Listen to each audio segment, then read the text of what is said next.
আসসালামু আলাইকুম ওয়া রাহমাতুল্লাহি ওয়া বারাকাতুহু। সম্মানিত ভিউয়ার্স, আজকে আমি আলোচনা করব কিছু আমল সম্পর্কে।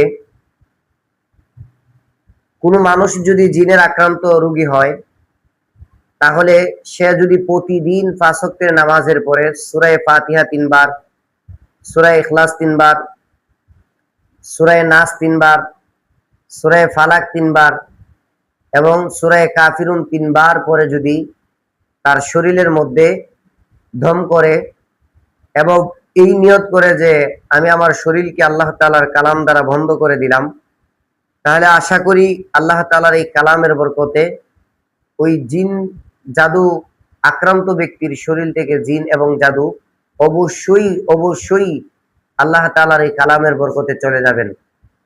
দ্বিতীয়ত হলো, আপনি ইস্তিগফারের আমল বেশি বেশি করতে হবে।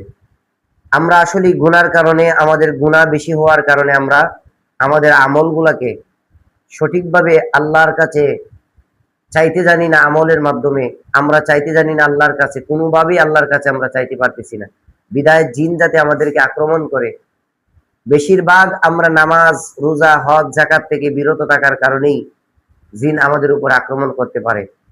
তো আমরা যেন জিন থেকে হেফাজত হওয়ার জন্য বেশি বেশি ইস্তিগফার পড়তে হবে, দুরূদ শরীফ পড়তে হবে। যে কোনো দুরূদ শরীফ সব সময় হাঁটতে বসতে জপলে আল্লাহ তাআলা এই সমস্ত ইবলিশ এবং জিন জাতি থেকে আমাদেরকে হেফাজত করবেন।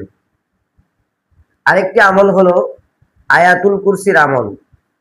আপনি যখন আয়াতুল কুরসি পড়বেন, ইনশাআল্লাহ প্রতি ৫ ওয়াক্তের নামাজে পইরা যখন শরীর বন্ধ করবেন, তাহলে সহজে আপনার শরীরের মধ্যে জিনের আক্রান্ত হবেন না, জিন আক্রমণ করতে পারবে না। দ্বিতীয়ত, আমাদের রাসূলের সুন্নত গুলো ধরতে হবে। তৃতীয় নম্বরে আমাদের সুন্নত গুলো বেশি বেশি আদায় করতে হবে। যেমন বাথরুমে যাওয়ার সময় বাথরুমের দোয়া, শয়তান থেকে আল্লাহর কাছে পানা চাওয়া, আবার বাথরুম থেকে বের হওয়ার সময় দোয়া, ঘুমানোর সময় দোয়া, ঘর থেকে বের হওয়ার দোয়া। এই সুন্নত গুলো যদি আমরা ধরতে পারি, তাহলে আল্লাহ তাআলা আমাদেরকে সমস্ত বিপদ থেকে হেফাজত করবেন। আল্লাহ তাআলা আমাদেরকে বোঝার তৌফিক দান করুক। আমিন।